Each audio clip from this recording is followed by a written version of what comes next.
നിങ്ങൾ അറിഞ്ഞോ, ഒറ്റപ്പാലത്ത് ഇങ്ങനെ ലൈവ് ആയിട്ട് നിൽക്കാൻ ലൈവ് 7 സൂപ്പർ മാർക്കറ്റ് നിങ്ങൾക്കായി ഓപ്പൺ ആയിരിക്കുന്നു.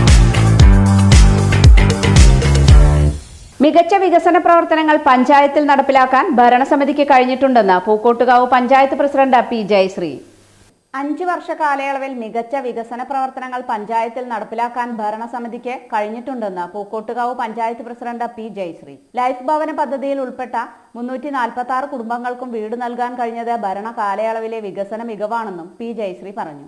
ഭരണസമിതി നിലവിൽ വന്നപ്പോൾ നമ്മൾ ആദ്യമായിട്ട് പരിഗണന നൽകിയത് വീടില്ലാത്ത ആളുകൾക്ക് വീട് ലഭ്യമാക്കുക എന്നുള്ള ഒരു പ്രവർത്തനമാണ് ഏറ്റെടുത്ത് ആദ്യം നടപ്പിലാക്കാൻ തീരുമാനിച്ചിട്ടുണ്ടായിരുന്നത്. അപ്പം അതിൻ്റെ ഭാഗമായിട്ട് നമുക്ക് ലൈഫ് PMAY പദ്ധതിയിൽ ഉൾപ്പെടുത്തിയിട്ട് നമ്മുടെ പഞ്ചായത്തിൽ 346ഓളം ആളുകൾക്ക് നമുക്ക് വീട് നൽകാൻ സാധിച്ചിട്ടുള്ളതാണ്.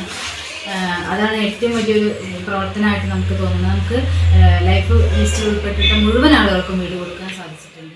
MLA ഫണ്ടിൽ നിന്നും പഞ്ചായത്ത് ഫണ്ടിൽ നിന്നുമുള്ള തുക വിനിയോഗിച്ചുകൊണ്ട് പഞ്ചായത്തിലെ റോഡുകളുടെ വികസനം പൂർണ്ണമായി നടത്താൻ കഴിഞ്ഞതായും കർഷകർക്ക് പരിഗണന നൽകിക്കൊണ്ടുള്ള വികസനം കാർഷിക മേഖലയിൽ കൊണ്ടുവരാൻ സാധിച്ചിട്ടുണ്ടെന്നും പ്രസിഡന്റ് പറഞ്ഞു. പിന്നെ നമ്മുടെ പ്രധാന പദ്ധതി നമ്മുടെ റോഡുകളാണ്. അപ്പം നമുക്ക് ഏകദേശം നമുക്ക് പുഞ്ചപ്പാടം താനിക്കുന്ന് റോഡ്, കടമ്പൂർ താനിക്കുന്ന്, കാട്ടുകുളം റോഡ്, അതേപോലെ മൂച്ചോട് പകരാവ് റോഡുകളിലൊക്കെ തന്നെ MLAയുടെ 40 ലക്ഷം 3 കോടി അങ്ങനെയുള്ള രീതിയിൽ നമുക്ക് എമൗണ്ടുകൾ ചെലവഴിച്ചുകൊണ്ട് നമുക്ക് റോഡുകളുടെ വികസനം നടപ്പിലാക്കാൻ സാധിച്ചിട്ടുണ്ട്.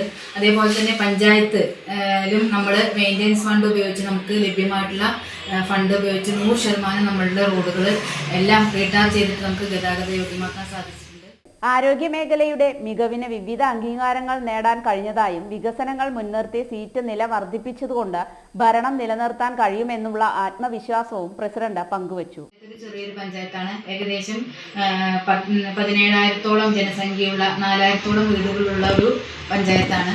അപ്പോൾ മാക്സിമം നമ്മൾ എല്ലാ മേഖലകളിൽപ്പെട്ട ആളുകളെയും പരിഗണിച്ചുകൊണ്ടുള്ള വികസന പ്രവർത്തനങ്ങൾ, നമുക്ക് ലഭ്യമായ ഫണ്ട് 100% വിനിയോഗിച്ചുകൊണ്ടുള്ള പ്രവർത്തനങ്ങൾ. ഇപ്പോൾ ആരോഗ്യ മേഖലയിൽ എടുത്തു പറയുകയാണെങ്കിൽ നമ്മൾ തുടർച്ചയായി 2 വർഷം ആർദ്ര കേരള പുരസ്കാരം നമുക്ക് ലഭിക്കുകയുണ്ടായി.